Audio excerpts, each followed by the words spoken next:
Plants bring so much joy, but let's be honest, this plant hobby can get expensive. What if you can still grow your collection without breaking the bank? Today, we're looking at plant care on a budget from a fresh perspective. One of the best part about this plant journey is learning from each other. I had a chance to interview one of my Instagram plant friends who've been doing this plant parenting journey way longer than I have.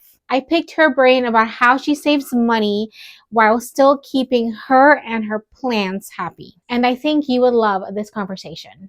Today we have Julia that I met on Instagram, and we are talking about plant care on a budget.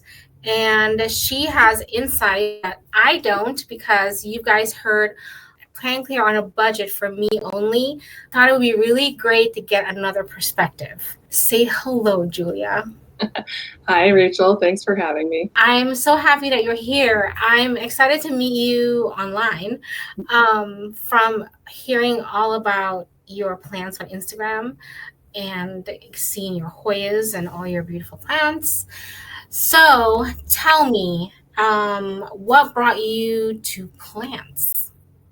Well, as I was saying to you before we started recording, I first had a maple seedling that I dug up from my yard when we moved and I was 5 years old.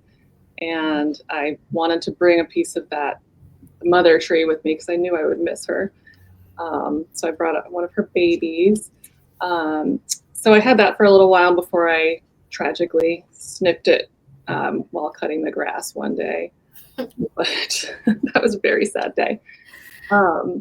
Other than that, my mom always had plants around the house, so it was just part of life, just having plants in the house. And at some point, probably around middle school, I think she started giving me ones that she was going to get rid of, and she was like, "I'm going to get rid of this. Do you want this?" And I was like, "Well, of course I want this. Like, don't let it die." Did you have how old were you when that happened? I was probably, I don't know, like 12 or 13, something. That's like awesome. So you have a lot of knowledge with plants. I guess you could say that. I don't know. Sometimes I don't feel like it with all the experts on Instagram.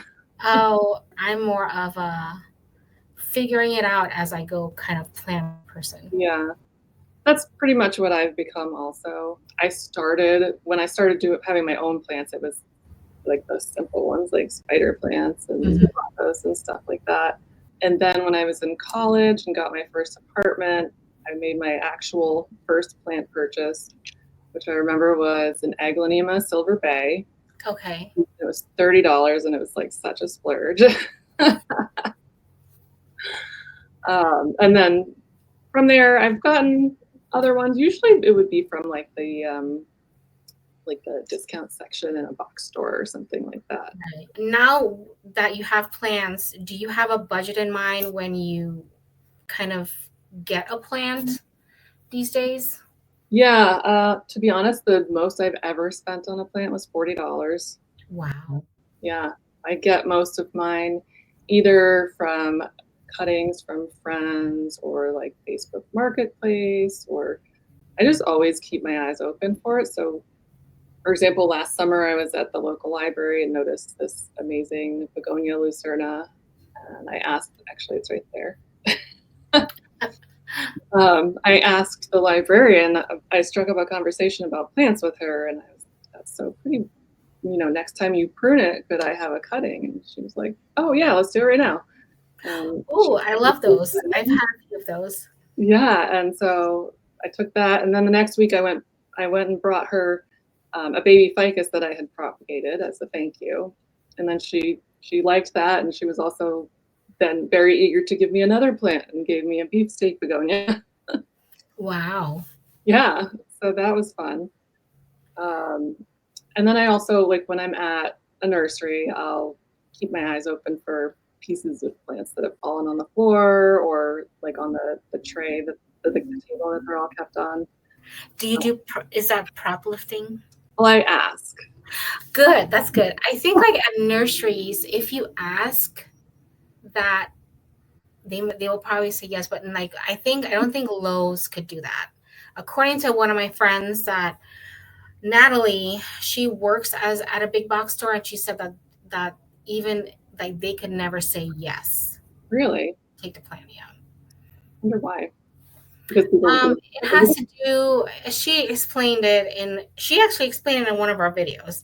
I did a video with her when she came to visit me, and she explained it to me. Of course, I already forgot, um, but it has to do with a vendor and bookkeeping, whatever, and stuff like that. Okay. We moved here 4 years ago. Where are you right now? We're in Vermont. From okay, story time. I might put this into recording. So I'm from Trinidad. Okay. And when I was in school, we learned about the United States. And one of the states that I thought was very exotic was Vermont. Really? Why? Because of like the pictures that came on the textbook was like very fall. I mean, I'm from Trinidad, a Caribbean island where everything's green forever. Yeah. So when I saw what Vermont looked like, I labeled it as one of my exotic places. Wow. That is so funny. Yeah, so Vermont is very exotic to me still to this day. I tell my husband, I'm like, when are we going to Vermont? Vermont and Maine, those are the two exotic states in my heart. So, well, you should come. I need to. Okay, so the next question, what does budgeting look like for you? Is that in the list? It was not on the list. Sorry, because I was just thinking, because my budgeting is different from like everyone has their own way of budgeting. So for me, I do buy smaller plans. There's sometimes I will do a splurge, but mostly smaller plans or cuttings. I try to stock up on supplies so I wouldn't need it again. Yeah. But that's kind of not a good way of budgeting, but it kind of works for me. So, what does your budgeting looks like? So I agree with the buying small plants for sure. That's part of how I've been able to have my max plant splurge be $40 is because I only buy little ones, especially if they're the more coveted ones that are typically more expensive. Just buy them little and have some patience. Then Yeah, that's fine. You save money. And like I was saying earlier, the prop lifting with permission, and just asking people. So anywhere I go, like I went to a restaurant last summer and they had this really beautiful philodendron Brazil, and as we were leaving, I asked the waiter, is it weird, but could I have a piece of that? And he actually went and asked the owner, and the owner came himself and brought me this gorgeous cutting, and like thanked me for coming, and it was a really great experience. wow, that's awesome. I've done that once. Um, I've asked about a plant if they would sell me a cutting because so free, ask for free anything, but they gave it to me and I still have that plant. It was a Christmas cactus or a Thanksgiving cactus, and it's just gotten so big from a 2-leaf cutting. Nice. Yeah. Okay, so the next question I have for you, what are other ways of saving for saving money tips for us? I know, like, you said buying plants as cuttings or a lot smaller. So that's as like a plant acquisition standpoint, but from plant care, I often will reuse containers that I get out of the recycling. Like I'll have like a yogurt container, or I had this great clear vinegar jug, so I cut the top off of it so I could have a big clear pot and put some holes in it. Oh, like the plastic ones, those big ones from the store? Yeah. Okay, yeah. I have not done that, but they do get big. Yeah. And so I have a Monstera in that right now. So do you have like a cover pot for it, or is I'm sorry, a cash pot for that cover pot? Not yet. I just have it in a little saucer. Okay. But that was going to be my next thing, is I like to look at Facebook Marketplace and yard sales, stuff like that for the cash pot and for covering up what might be an ugly recycle or repurposed pot. Do you use any fabric to do cover pots? So I just started crocheting earlier this year, and Okay. I have made a couple of like cozies for the pots to go in. Yeah. So that's one thing. Yeah, very cool. Yeah, and then I also will find like the sale section at whatever kind of store, like Walmart, Hobby Lobby, whatever, and they will often have really good deals on the more decorative planters.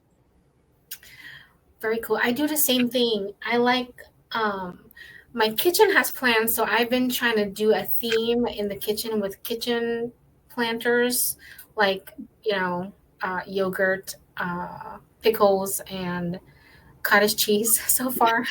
Wait, are you the one that does the Grillo's pickle container? Yes, it's me. I have it right here. Nice. I have a few of these, so it's so sturdy, Yeah. and I can't take off the sticker. But why would you want to take it off? Well, and they did, I think it was maybe a year ago, they started making that sticker right on there that you couldn't take off. But before that, you could just peel it off and it came off easily. And it made like the perfect The clear. perfect clear pot, yeah, yeah. It works. It works for me. I don't really. Uh, I don't think like aesthetically, because like if you're in a budget, isn't it hard to have a certain type of aesthetic, like all white or everything looks so modern? I Yeah, can't. I can't have that ever. my house is not like that anyway. So Right. very eclectic. That's how we roll. That's how I am too. Where do you find your affordable plants without compromising on quality and variety? I think it's really tempting to go to the big box stores for cheaper plants. You can get fairly sizable ones there for a good price. Um, and I don't know necessarily if it's lower quality, but I feel like more of a risk for bringing pests home with them or other problems if you get them there. So on the occasion that I get from big box stores, I will get small ones so I can thoroughly check them over for pests and clean them off much more easily. So avoiding that, I do Facebook Marketplace. There's some Facebook groups I go on um, that are specifically for plant parents, and there's trades and things like that. Um, and then recently this year, I started buying some online from independent sellers who sell really little ones.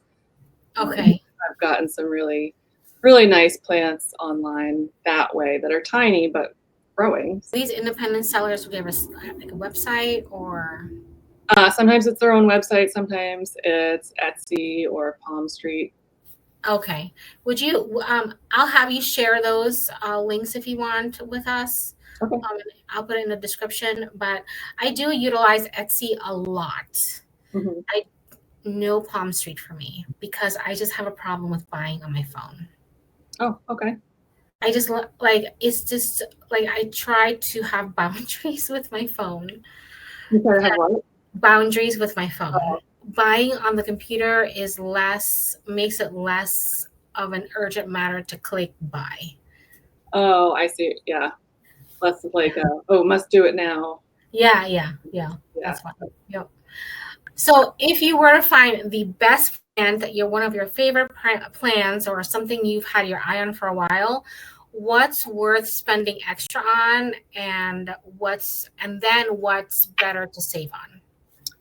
For me, what I always want to make sure I'm not compromising on is soil or whatever the substrate is going to be. So I like to do soil, and then I'll always add perlite and sometimes like cocoa chips or fir bark. I've done charcoal chips as well. So I like to have a good airy mixture for most of my plants, which most of them are aeroids or appreciate that kind of mix anyway. Because once I bought soil from the dollar store, and that was a huge mistake. Once I put the plant in it and watered it, it kind of became like cement. Just like a generic potting soil. But I don't know what was in it that made it so crappy. Yeah, But I will that's never do too that bad. again. Yeah. Yeah. So I think like you know how I shared I like to stock up on stuff. I think soil is one thing I do not want to stock up on because after a while the nutrition in the soil goes down. Mm. And So also, there's also more of a risk that some pests will find their way yeah, in there yeah. and breed. Yeah. So I'll be not doing bulk buy on that one. What's your favorite plant genus? Well, I love philodendrons, um, but I'd have to say the one that I feel like I can never have enough of is Hoyas. They're I just, I do love Hoyas. I do. It's I don't know. Somehow Hoyas has taken over for like the past like 2 years for me. yeah. What was it about them that Okay, so I have begonias and Mhm. philodendrons, right? I have a variety of plants, but I think with the Hoyas, they don't grow as fast. Mhm. So you don't have to like size up the pot so fast, or you don't have to worry about getting a moss pole or having to chop it. And it's like in that regard, it's less maintenance. And then the added bonus is the blooms. Yeah, which I'm about to experience for the first time. Wow, is it your Carnosa Yeah. Crimson Princess or No, Queen? no, not even. I got it as cutting, so I'm not positive of the identification. I think it's Carnosa Freckles Splash. From the, Okay. yeah. I guess when it actually blooms, I'll be able to look at that and compare online and confirm that.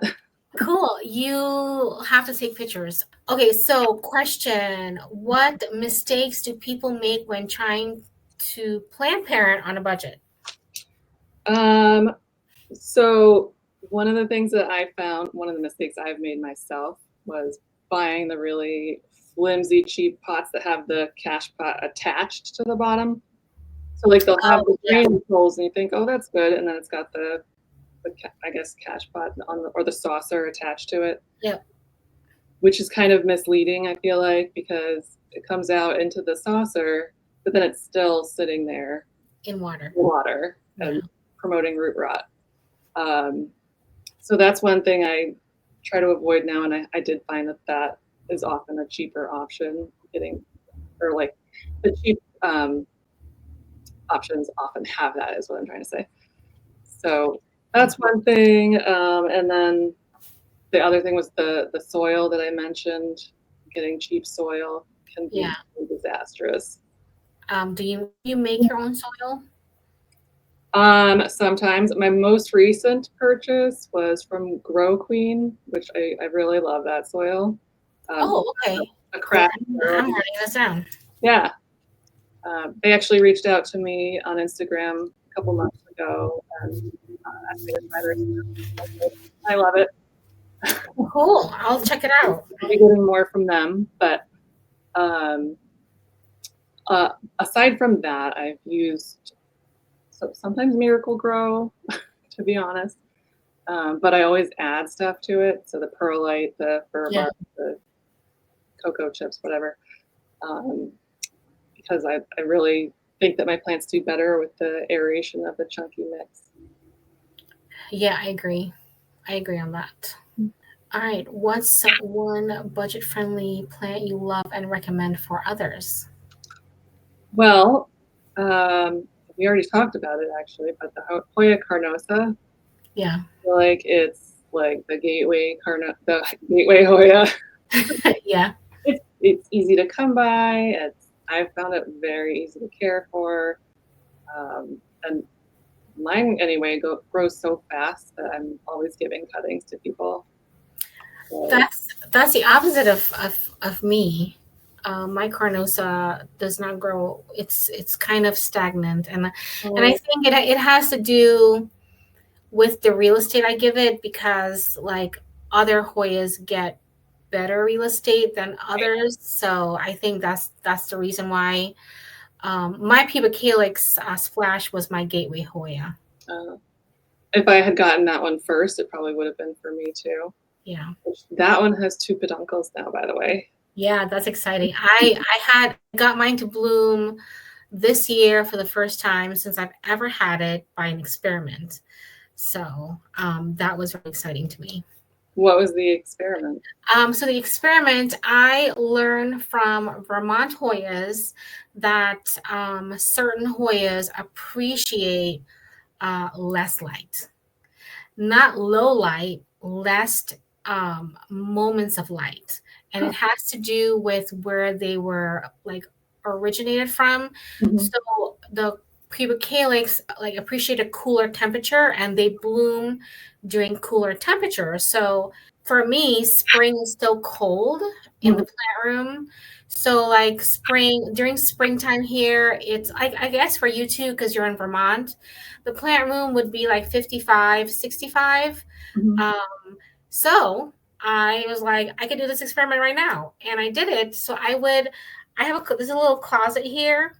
Mhm. So I was putting my Hoya away in here for 12 hours of darkness. And then I gave it 12 hours of light. And within 2 weeks, I saw a peduncle. Yeah, I might look into that at some point, the experimenting with temperature and length of light. So far, I haven't done anything like that. I've just kind of put them where I think they'll thrive and then see what happens. Yeah, I love to experiment. So that's kind of where I get that from. So yeah. All right. The last question. So everyone's gonna get this last question. So what's one life or self-care lesson plants have taught you? So for me, I would have to say that you win some, you lose some. And that has been very true with plants, and it can apply to life as well. I recently had to say goodbye to a Rex begonia that I only had for like 2 months. I don't know what I did wrong. But Which one? What kind of Rex begonia was it? the escargot, Okay. which I bought in June when I was having a really bad day at work, got off of work, and then went and bought this, and I was so excited for it. But after a few weeks, it just started going downhill, and I don't know why. But it was so far gone last week, I think, that I just put it on my back porch and was like, all right, you can have a natural death. Was it recent? Yeah, it was like last week. Oh wow, yeah. Yeah, those Rex begonias. I have one Rex begonia. I have one. And there's another one that's like a rhizome begonia, and I have two of those, and then the cane begonia. And then a cane. Hmm. I have I think like 17 begonias. Wow. I can send you cuttings. That would be awesome. I might have to do that. Sounds good to me.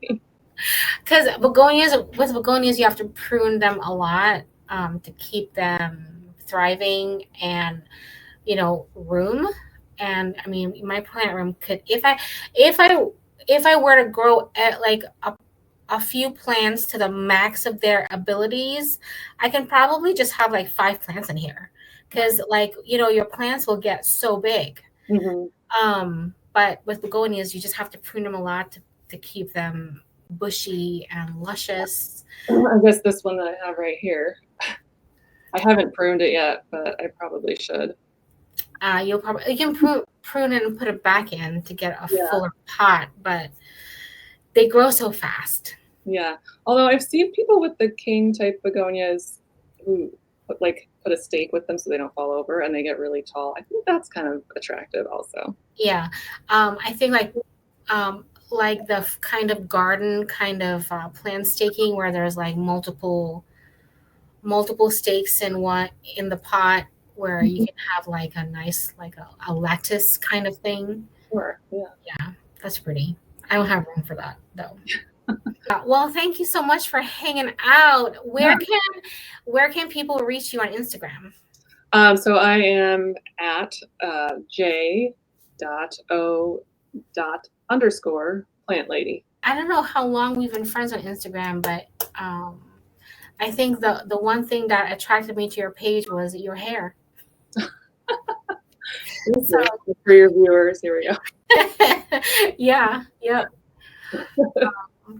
Yeah, so thanks for hanging out. This interview reminded me that sometimes the most creative plant hacks can come from working with what you already have. So what is your budget-friendly plant tips? Drop it in the comments. I would love to try it out. Thank you so much for hanging out. Enjoy the rest of your day, and don't forget, you are loved. All right, goodbye. Peace out.